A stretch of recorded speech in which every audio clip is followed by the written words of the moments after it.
أعوذ بالله من الشيطان الرجيم. بسم الله الرحمن الرحيم.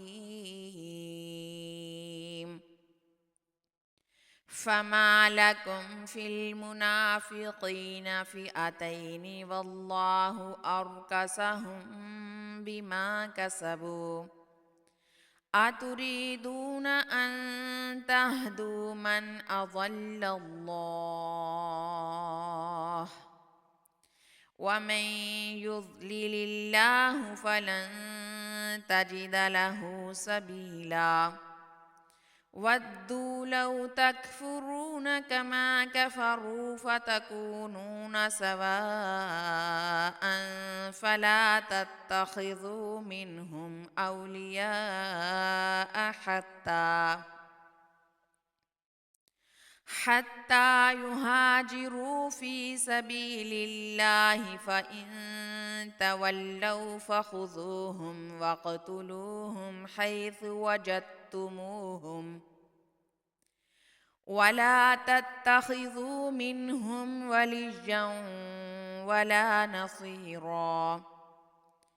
إلا الذين يصلون إلى قوم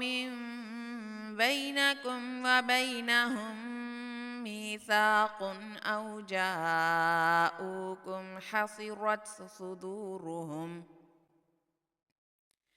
أو جاءوكم حصرت صدورهم أن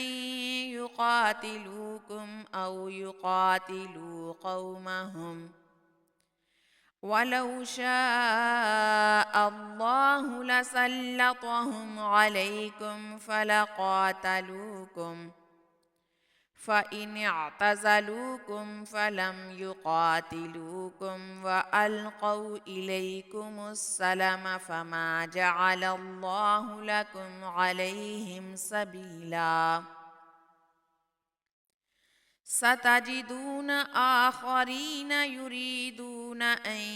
يأمنوكم ويأمنوا قومهم كلما ردوا إلى الفتنة أركسوا فيها فإن لم يعتزلوكم ويلقوا إليكم السلم ويكفوا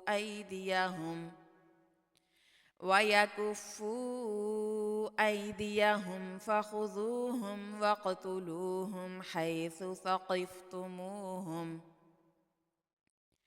وأولئكم جعلنا لكم عليهم سلطانا مبينا